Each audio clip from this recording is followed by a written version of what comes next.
আজ বৃহস্পতিবার 21শে জ্যৈষ্ঠ 2025 সালের 5ই জুন, কুম্ভ রাশি, কুম্ভ লগ্ন, অ্যাকুয়ারিয়াস সাইন জাতক জাতিকাদের দিনটি কিন্তু অভূতপূর্ব অতুলনীয় অতিবাহিত হতে পারে।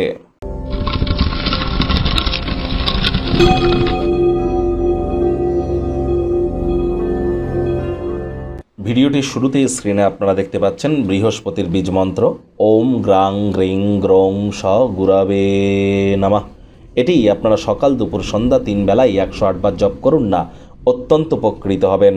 আর দেখুন, আমি বারবার কিন্তু বলি, জন্মগুরু, শিক্ষাগুরু এবং দীক্ষাগুরু, এই 3 গুরুর প্রাপ্তিতেই কিন্তু আমাদের জীবন ধন্য ধন্যা হয়ে ওঠে। অবশ্যই চেষ্টা করুন এই 3 গুরুর প্রাপ্তি। জন্মগুরুর মুখ অর্থাৎ পিতামাতা, এদের মুখের উপরে কথা বলবেন না।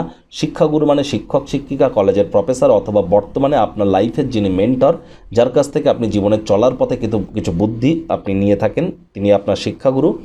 আর দীক্ষাগুরু যিনি আপনাকে সৎসঙ্গ দিয়ে থাকেন। এই 3 ব্যক্তির সংস্পর্শই কিন্তু আপনাকে সবথেকে জ্ঞান, তন, মন, ধন সব দিক থেকেই আপনাকে কিন্তু ধনী বানাতে পারে। তাহলে চেষ্টা করুন 3 গুরুর প্রাপ্তির। আজ নিরামিষ খাদ্য খাবার খান, হলুদ রঙের বস্ত্র পরিধান করুন। হতদরিদ্র গরিবদের মধ্যে হলুদ রঙের বস্ত্র সামগ্রী আপনারা ডোনেট করতে পারেন। তাহলে দেখবেন অবশ্যই আপনাদের আধ্যাত্মিক চিন্তন চেতনা, জ্ঞান, নাম, যশ, খ্যাতি, প্রভাব, প্রতিপত্তি, ঐশ্বর্য, আপনাদের কিন্তু গুরুতত্ত্ব এবং আপনাদের দাম্পত্য জীবন, বিবাহিত জীবন, পারিবারিক জীবনে আসবে সুখ, শান্তি এবং সমৃদ্ধি। ভাগ্যমিটার আজ আপনাদের বলছে 8.5 আউট অফ 10। ভাগ্য আপনাদের অনুকূলেই থাকবে। কায়িক পরিশ্রম হলেও শরীর মনে সতেজতা এবং তরতাজাই আপনারা অনুভব করবেন। দীর্ঘদিনের পুরনো রোগশোক, অসুস্থতা থেকে আজ মুক্তি পাওয়ার দিন, পরিত্রাণ পাওয়ার দিন।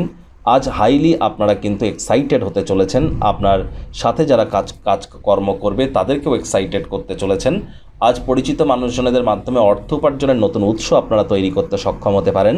নতুন উদ্যোগ পরিকল্পনার পাশাপাশি নতুন নির্মাণ কার্যের শুরুয়াত করা যেতেই পারে। বয়স্ক কোনো আত্মীয় স্বজন যদি থেকে থাকে, তার তরফ থেকে বিশেষ কোনো আশীর্বাদ আপনার ব্যক্তিগত সমস্যার সমাধানের ক্ষেত্রে গুরুত্বপূর্ণ ভূমিকা কিন্তু গ্রহণ করবে। কাজের জায়গায় অসাধারণ কোনো ব্যক্তির সাথে সাক্ষাৎ হতে পারে। সীমাহীন সৃজনশীলতা বা ক্রিয়েটিভিটি, উদ্যম আরও একটি লাভজনক দিনের দিকে আপনাদেরকে এগিয়ে নিয়ে যাবে। চাকরিজীবী হলে আপনাদের বলবো কম কথা বলে কাজ বেশি করুন, মনের থেকে মস্তিষ্ককে বেশি দাম দিন।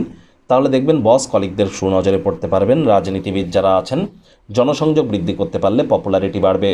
শিক্ষার্থী বিদ্যার্থীরা যে কোনো প্রকার পরীক্ষা প্রতিযোগিতায় সফলতা অর্জন করবেন উচ্চশিক্ষার জন্য। যারা বিদেশ যাত্রার কথা ভাবছিলেন, ভাগ্যদেবীও আপনাদের পক্ষেই আছেন। সন্ততি থেকে থাকলে তারাও তাদের কৃতিত্বের দ্বারা আপনাদেরকে গর্বিত অনুভব করাবে। হাউস ওয়াইফদের জন্য দিনটি এক প্রকার বেশ। প্রেমিক প্রেমিকা, স্বামী স্ত্রী উভয়ের ক্ষেত্রেই বলবো দিনটিকে যতটা সম্ভব রোম্যান্টিক করে তোলা যায় সেই প্রচেষ্টাই আপনাদের করা উচিত। আবেগঘন মুহূর্ত কিন্তু তৈরি হতেই পারে। প্রেমের জীবনেও আজ অবশ্যই বসন্তের আগমন কিন্তু ঘটতেই পারে। একটু প্রচেষ্টা আপনাদেরকেও করতে হবে। গৃহের পরিবেশ শান্তিপূর্ণ, নির্ঝঞ্ঝাট পরিগণিত হচ্ছে। শত্রুপক্ষ, বিরোধী পক্ষ আজ কিন্তু খুব একটি শক্তিশালী থাকছে না। সুতরাং এ বিষয়ে অতিরিক্ত টেনশন গ্রহণ করবার কোনো প্রয়োজনীয়তাই নেই। সোশ্যাল মিডিয়াতে বিবাহিত জীবন সম্পর্কে এমন কোনো জোকস আপনারা পেতে পারেন যা আপনাদেরকে আবেগপ্রবণ করবে।